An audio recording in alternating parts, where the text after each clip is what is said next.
السلام عليكم ورحمة الله وبركاته. النهاردة أنا جايبكم تشوفوا معبد. هو أعلى معبد اللي أنا شفته.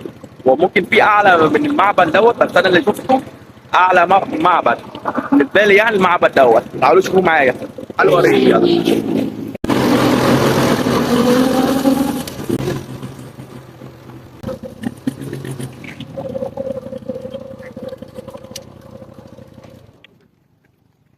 أنا ركنت دلوقتي ونروح مشي أحسن، عشان حوالين المعبد مكان كبير يعني، وفيه جنينة نتمشى فيها. بس أول حاجة اشتري مية الأول، عشان هو حر أوي. สวัสดีครับเอาโค้กน้ำแข็งแก้วหนึ่งครับ في محلات بتبيع اهو كده، بتبيع عصير وبتبيع حاجات.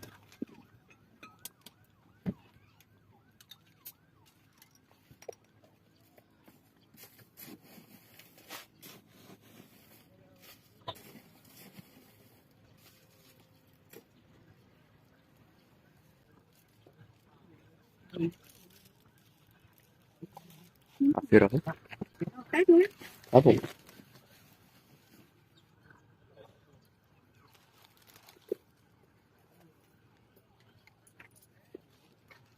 ได้จ้า ขอบคุณครับ ماشي دلوقتي. اول حاجه هتلاقوها لما تدخلوا عن طريق المعبد دوت، الراجل، راجل وتمثال الراجل راكب على حصان.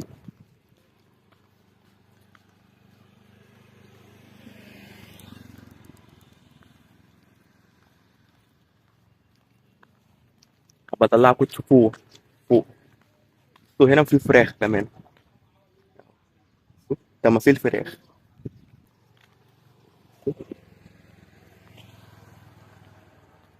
هو في الصورة شكله صغير، بس في الحقيقة كبير أوي. بصوا،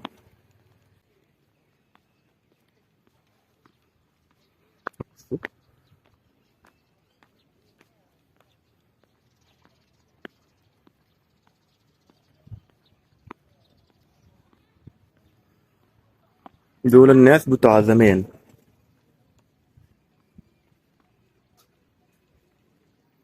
شوف،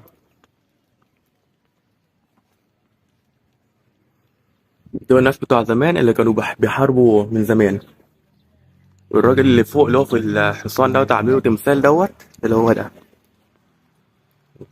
في صغير هنا اهو، كبير هناك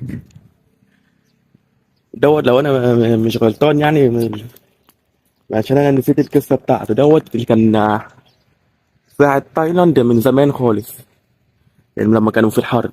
هو من زمان تايلاند كانت كبيره اكبر من دلوقتي، يعني كانت كبيره كبيره. يعني تايلاند مدينه تايلاند كانت كبيره قوي.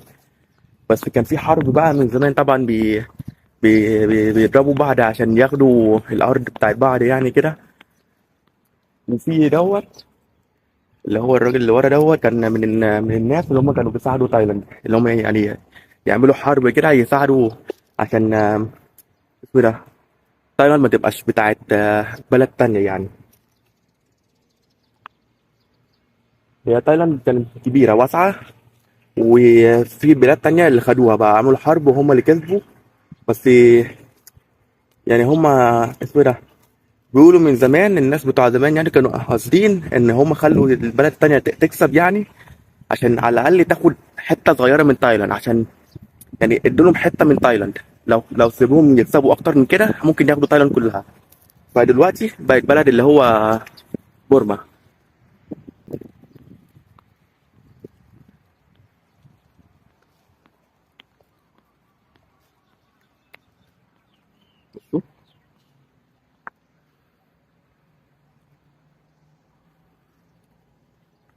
ومن زمان لما بيحاربوا بالفيل، بيبقى في 3 انفار فوق الفيل.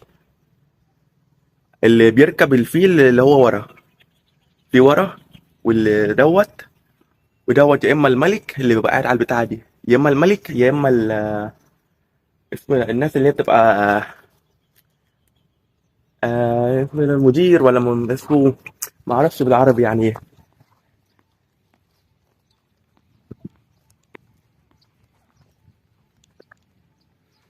وهنا بيعبدوهم. بصوا دوت اللي هو اللي كانوا بيحاربوا بيه من زمان زي دوت، اللي هو ماسكها في ايده اللي هناك ديت، هي زي دي، بس دي مش نفس هي نفس الشكل بس مش نفس الخامة اللي هي بتاعت زمان. وهنا بيولعوا له بخور، معرفش بالعربي ده اسمه بخور ولا لأ، اللي هو ده عشان يعبدوه، عشان يعني هو اللي ساعد تايلاند يعني.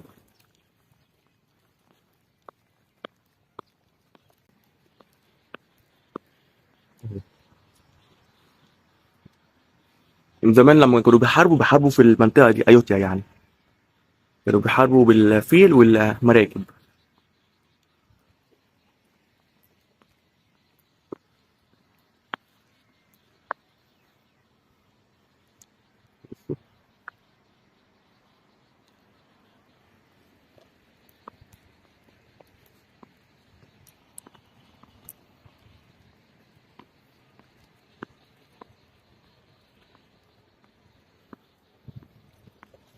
ده المسدس بتاع زمان، بس هو مش الحجم ده، هم عاملين تمثال بتاعه يعني.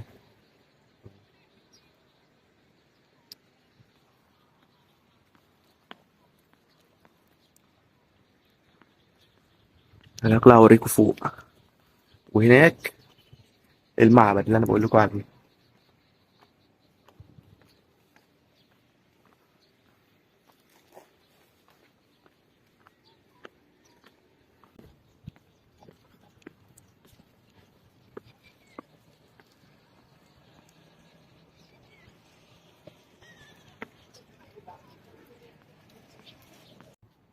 شوف، هو حوالينه بيبقى جنينة، وفي ناس بتيجي بتجري، بيعملوا رياضة يعني. شوف،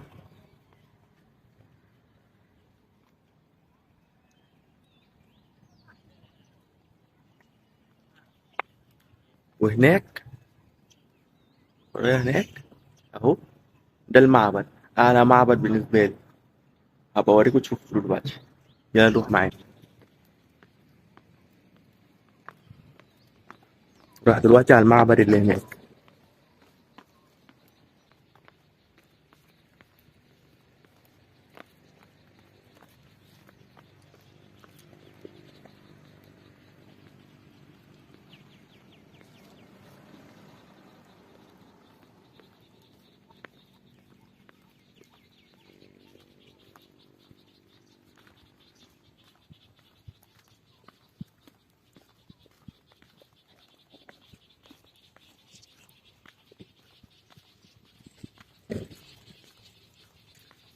ده بصوا، في ناس ورايا بيجوا يجروا، وفي الناحية التانية هناك، الناحية التانية في زي جنينة، في بتاع مستنقع بتاع مية هناك كمان، بس ممنوع يصطادوا فيه.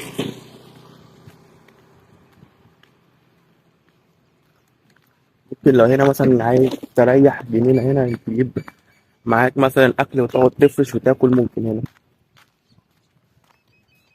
دلوقتي أنا رايح على المعبد، بس هروح بالموتوسيكل أحسن عشان بعيد ومسافة يعني. هناك هو كبير، عشان كده شكله قريب، بس هو المسافة مش قريبة يعني.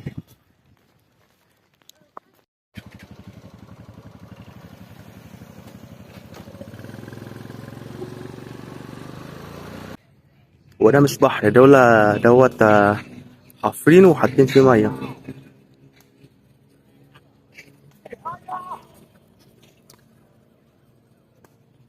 بيستخدموا منه المية لما يسقوا مفيش، عشان معظم هنا المحافظة هنا بيزرعوا يعني.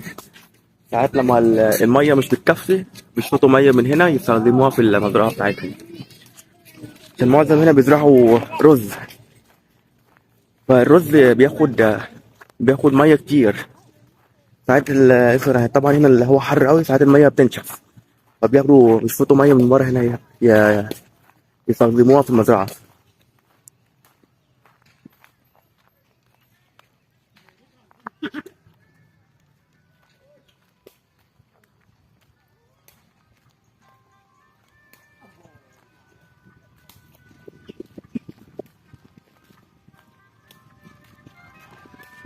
حين موسيقى كمان. حد سمع صوت موسيقى من البتاع دي؟ فاتحين موسيقى.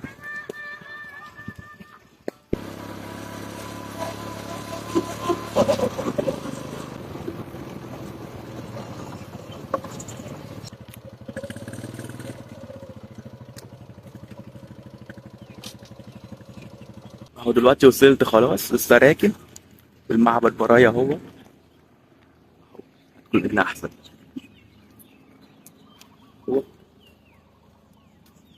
تعالوا ازاي؟ شوف. اوريكم بقى، هطلع فوق واوريكم في ايه. اهو وصلت عند المعبد خلاص اهو. بصوا حجمه وعالي. تعالى يلا نطلع فوق.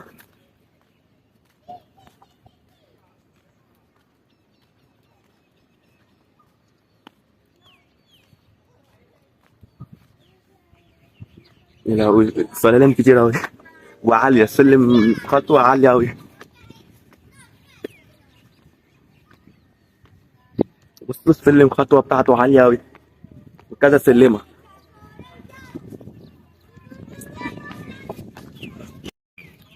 وفي معابد كمان اعلى من كده بتبقى موجودة فوق الجبل وكده، مش ده اعلى واحد في تايلاند يعني، بس اعلى واحد اللي انا روحته وشفته يعني بالنسبة لي.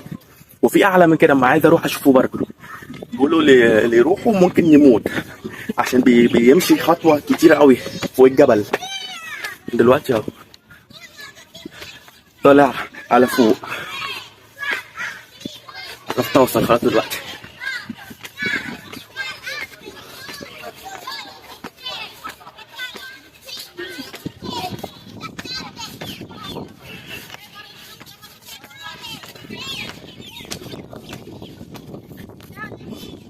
يلا هد الحيل.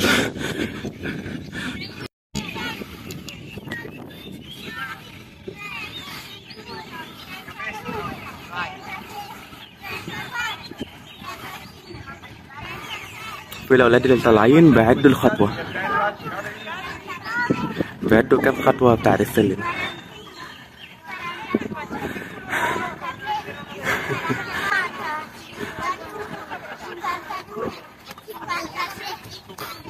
وجاوب فوقيه.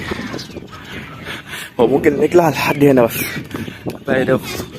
وجوه البتاعة ديت جوه هنا في اسمه ده تمثال اللي هما بيعبدوه، وده كده حوالين.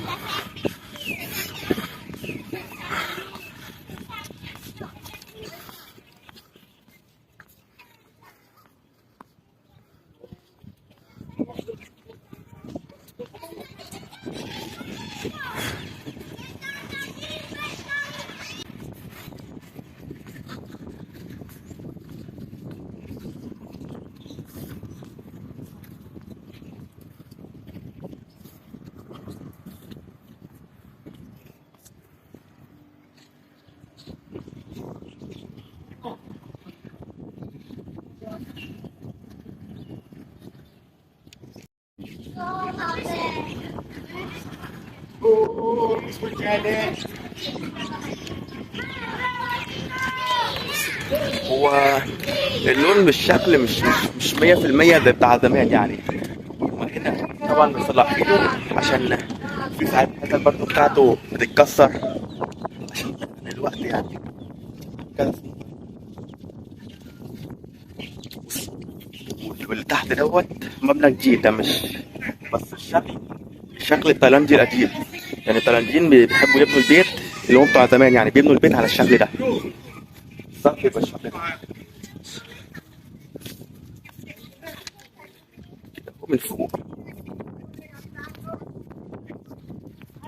هو اسمه بالتايلاندي اسمه بو خاو تونغ. بو خاو تونغ دوت لو المعنى بالعربي يعني جبل ذهب.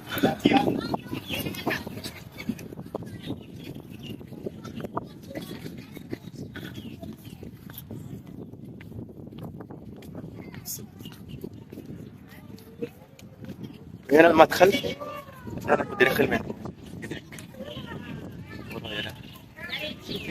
معرفش شايفين التمثال الحصان ولا لا. عند اسبوعي ده التمثال الحصان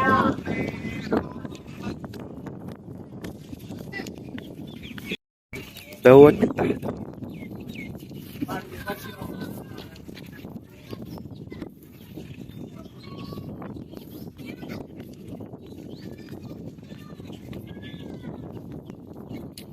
هو اسمه ده. هو المفروض كان من هنا باب ممكن ندخل جواه. ندخل جواه وبيبقى جواه في تماثيل برضه، بس النهارده قافلينه زي الهرم ده كده. دلوقتي بقى هنزل عشان مش قادر. عايز اقعد لي شويه، مش قادر. المسافه وانا طالع كان كتير يعني، بياخد قوه كتير اوي. دلوقتي يلا ننزل، وبالليل هبقى اشوف لكم معبد تاني. هروح اصور لكم معبد تاني. ممكن اصوره دلوقتي بس حاسس انه بالليل هيبقى احلى عشان النور كده يعني. معرفش في الفيديو هيبقى باين حلو ولا لا. بروح لكم بالليل واصور لكم المعبد التاني. دلوقتي انا نازل، كويس ان في حديده نمسك فيها. بص عالي اوي.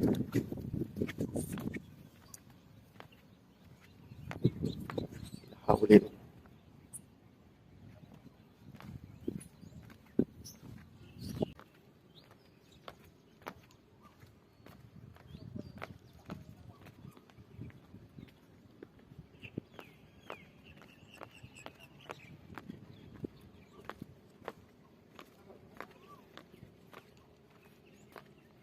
نزلت دلوقتي تحت.